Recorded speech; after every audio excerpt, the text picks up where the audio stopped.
Kan ini heboh banget nih Nat kasusnya terkait dengan gaji fantastis terus fasilitas mewah yang diperoleh oleh para petinggi ACT itu sendiri.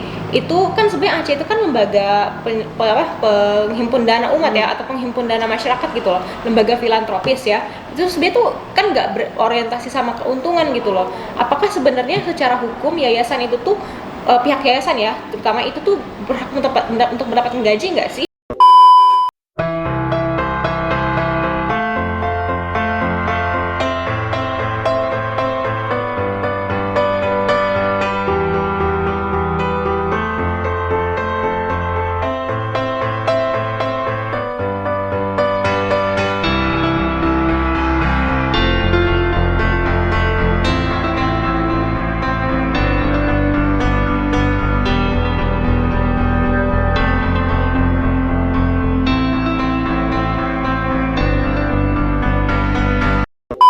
Assalamualaikum warahmatullahi wabarakatuh. Kembali lagi bersama kami di Pengacara Channel Pecah. Nah, Kak Bella, kita bakal membahas apa hari ini? Kita akan membahas penyelewengan dana oleh Aksi Cepat Tanggap atau ACT yang waktu itu sempat rame dan sekarang udah ditetapkan tersangka-tersangkanya itu siapa aja. Cak mana tuh kronologi dari berita ini, Kak? Jadi majalah Tempo itu edisi 2 Juli itu menyoroti dugaan penyelewengan dana umat oleh lembaga Aksi Cepat Tanggap yang itu sempat trending di mana-mana dan netizen tuh bahkan bikin plesetan ACT itu bukan Aksi Cepat Tanggap tapi Aksi Cepat Tilep katanya.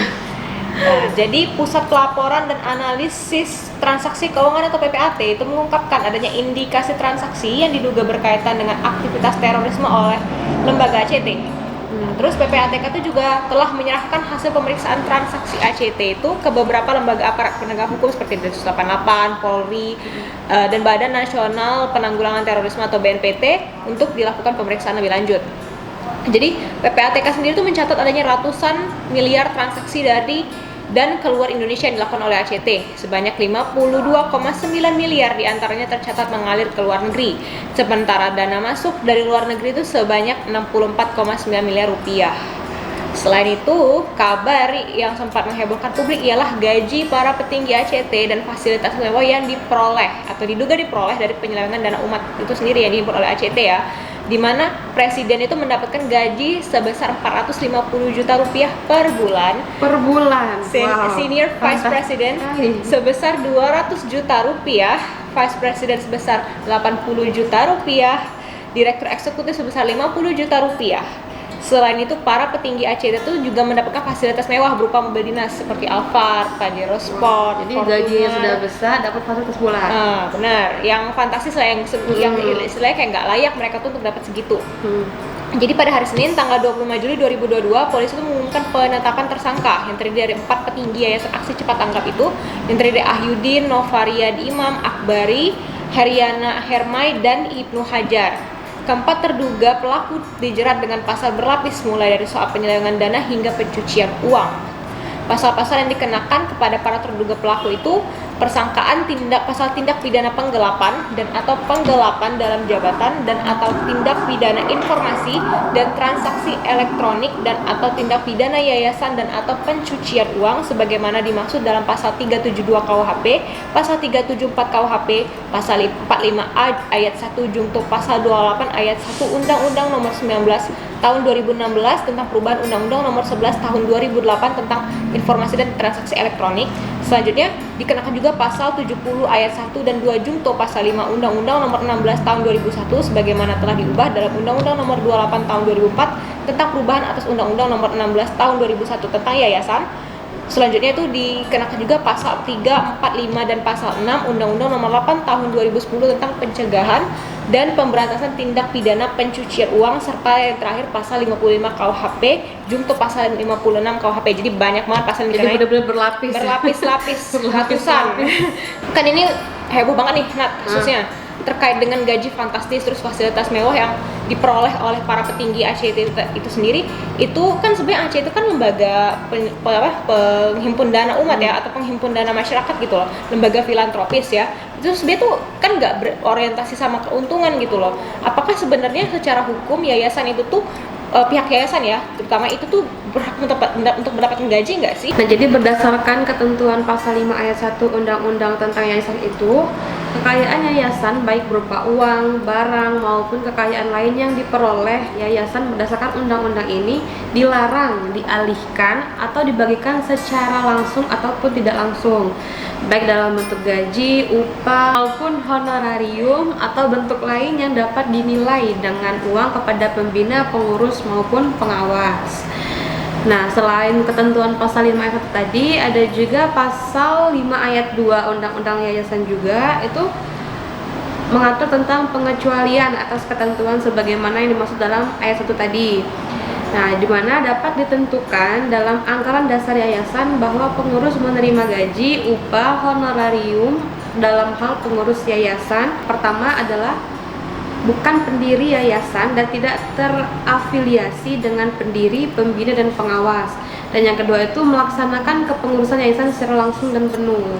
Oh, jadi selama itu tuh dia nggak ada kaitannya sama yang pembina, pendiri, dan pengawas itu tuh boleh ya nerima uang ya. Karena itu diatur kan dalam pasal 5 ayat 2 tadi. Siap. Nah, jadi kan sekarang kasus itu kan sudah tersebar itu kan Kak. Jadi kan banyak orang tuh yang protes terkait pengambilan hasil donasi yang katanya porsinya melebihi jumlah yang boleh diambil. Itu maksudnya gimana Kak? Jadi berdasarkan Fatwa Majelis Ulama Indonesia nomor 8 tahun 2011 itu, lembaga amal zakat itu hanya boleh mengambil 12,5% dari hasil yang diterima ya guys ya. Namun Presiden ACT ini mengklaim bahwa ACT bukanlah lembaga amal zakat sehingga dapat mengambil dana operasional mencapai 13,5% atau lebih dari donasi yang terkumpul. Namun berdasarkan ketentuan pasal 6 ayat 1 Peraturan Pemerintah nomor 29 tahun 1980 tentang pengumpulan sumbangan, pembiayaan usaha pengumpulan sumbangan sebanyak 10% dari hasil donasi. Dilihat dari pernyataan Presiden ACT tersebut, sebenarnya itu ACT itu udah kelihatan nggak tunduk sama ketentuan yang PP ini ya. Jadi langsung terpatahkan gitu loh statementnya, karena ya dia ketentuannya cuma boleh ngambil 10%, tapi yang diambil itu 13,5%. Jadi udah benar-benar menyalahi aturan ini yang ACT ini. Kalau menurut Nadia sendiri itu gimana sih kasus ACT ini sendiri gitu loh, karena kayak sayang banget, itu kan uang itu kan untuk kebaikan bersama, untuk kebaikan banyak orang, untuk kemaslahatan umat dan lain-lain tuh tiba-tiba kayak diselewengkan untuk kepentingan pribadi. Itu menurut Nadia gimana tuh?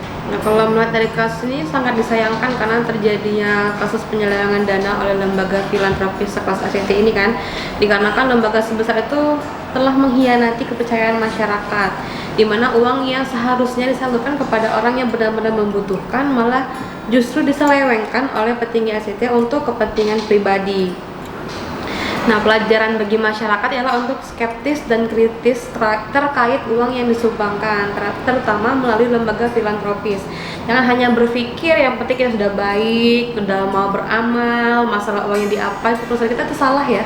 Salah banget itu. Kita harus kritis kemana sih uang kita, ini transparansinya gimana kita gitu harus loh. ngikutin arah uang yang kita sumbang itu tuh benar-benar sampai ke orang yang membutuhkan atau tidak. Benar banget itu Nat. Mungkin itu sedikit pengetahuan kami ya Kak ya, tentang penyelewengan dana oleh ACT ini. Kalau ada salah kata ataupun yang kurang berkenan kami minta maaf. Terus lagi-lagi kalau ada yang mau ditanyakan silakan komen di kolom komentar atau bisa DM langsung ke Instagram Pengacara Channel. Terus jangan lupa like, komen, dan subscribe video YouTube ini, dan jangan lupa follow TikTok kita di Pengacara Channel dan Instagram kita di Pengacara Channel juga. Indonesia Negara Hukum. Wassalamualaikum warahmatullahi wabarakatuh.